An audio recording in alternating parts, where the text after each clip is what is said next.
Hey y'all, my name is Susan Sparks and I am the senior pastor here at Madison Avenue Baptist Church right here in New York City. We are a diverse community brought together by faith where everyone is welcome. We hope you enjoy our service today.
My sermon this morning is entitled, A Heart of Pyrex Glass.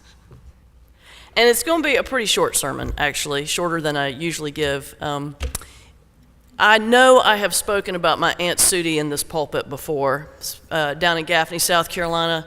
Y'all probably remember I talked about she was like, she would chain smoke unfiltered Camel cigarettes, and just all the time, the whole time, and her voice was like, "How you doing, honey?" You remember her.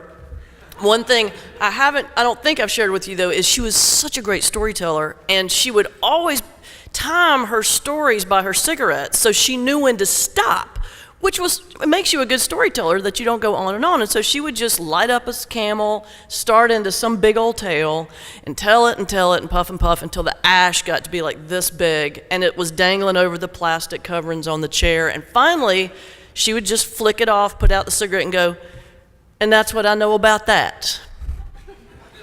And the story be over. So my sermon this morning is going to be a one camel sermon.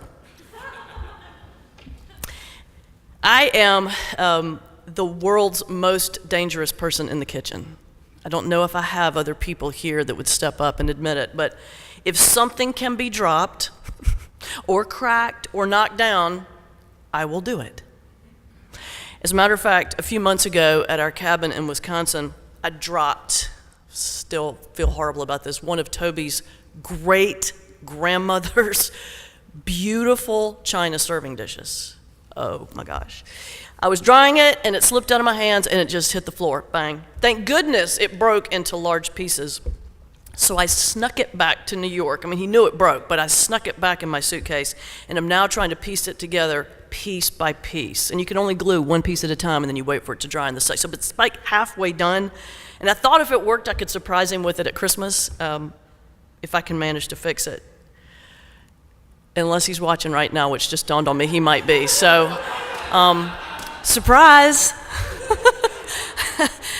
Anyway, the whole time I'm trying to glue this dish back together, I'm thinking to myself, why did I not use the Pyrex serving dish instead of this dainty, gorgeous, 100-year-old piece of china?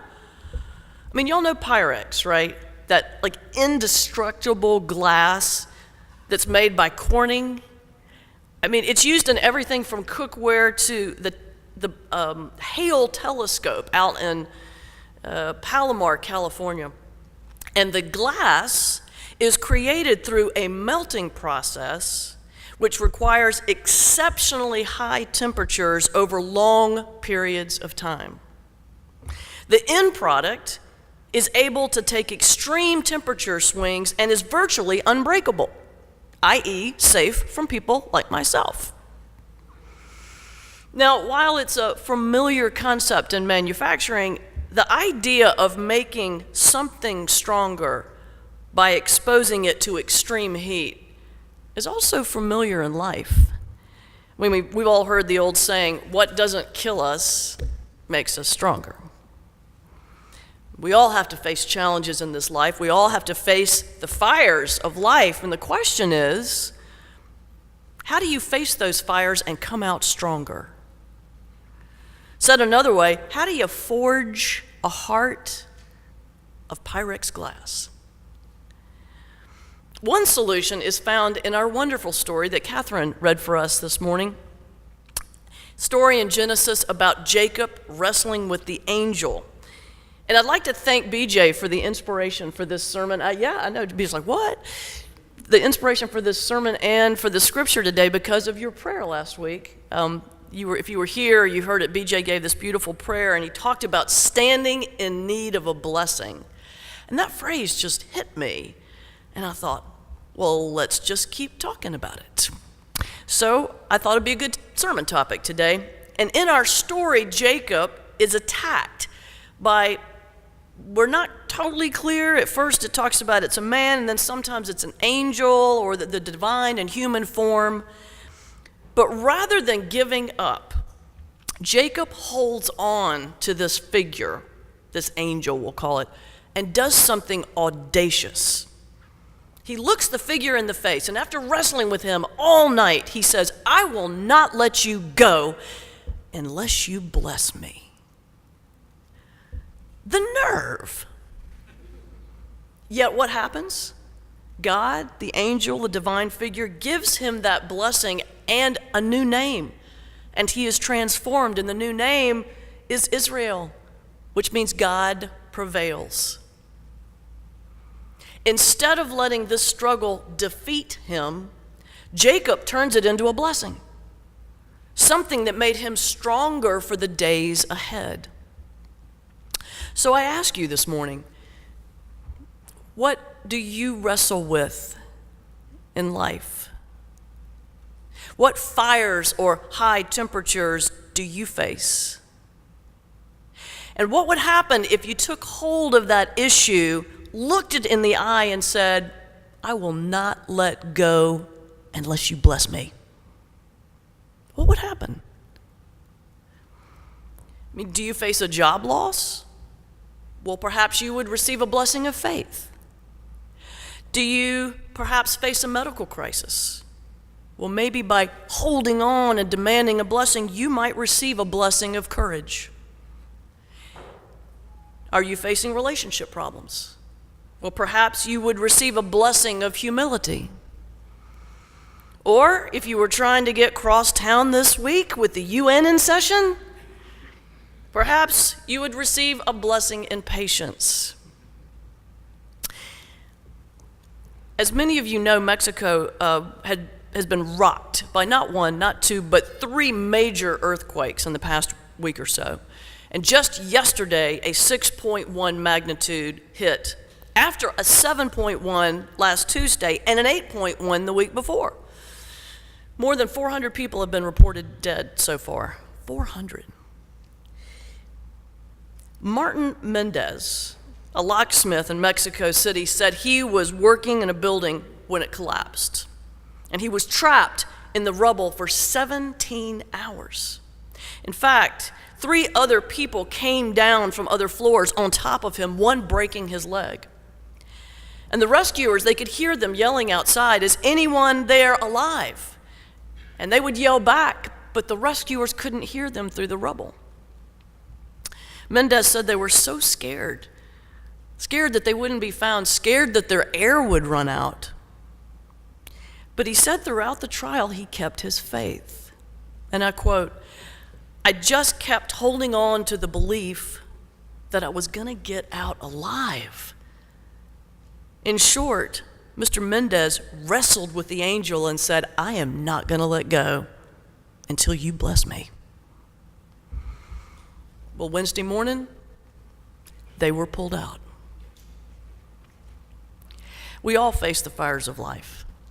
The question is, do they make us stronger or do they take us down? There's always a blessing in the pain. There's always a blessing in the pain. We just have to wrestle it out. You know, sometimes it takes a broken heart or a broken life or a broken love for the words of truth and understanding to sink in. My favorite author, Anne Lamott, talks about a rabbi who always told his people that if they studied the Torah, it would put scripture on their hearts. And one of the congregation members asked, well, why on our hearts and not in our hearts? And the rabbi said, because when your heart breaks, then the words will fall inside. We all face the fires of life, and we rarely know why. But you know, when I face hard times, I tend to think about an old myth in the metalworking world, and it says that a silversmith knows when the metal is fully refined because he can see his reflection in it. And I always think about that. You face a hard time, perhaps God is doing the same, refining us through fire, not only to make us stronger, but so that we reflect the Creator's image. Today, I want us to change up our thinking a little bit. I want us to consider the possibility that each hardship we face contains a divine blessing.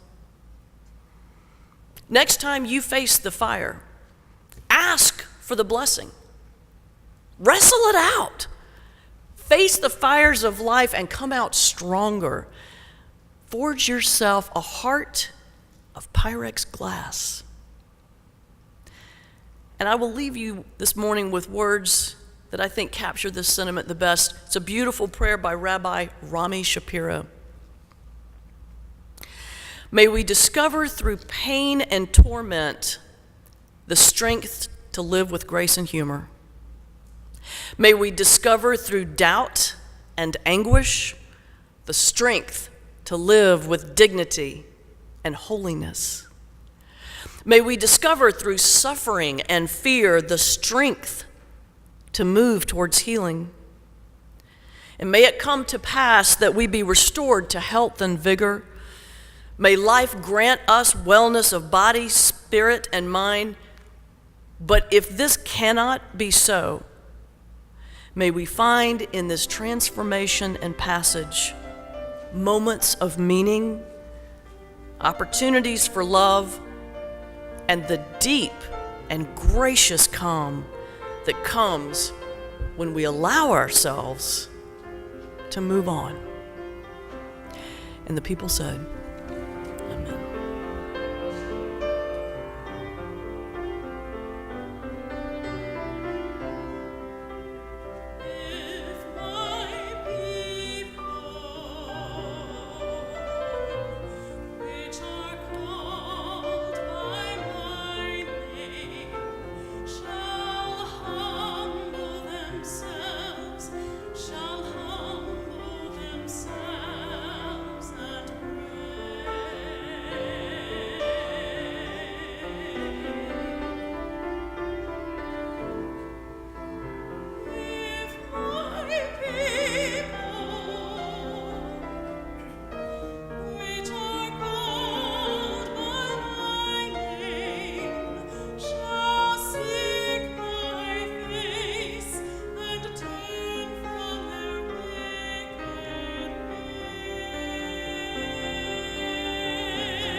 Thanks for joining us.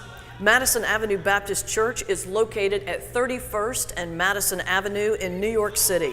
Our website is www.mabcnyc.org.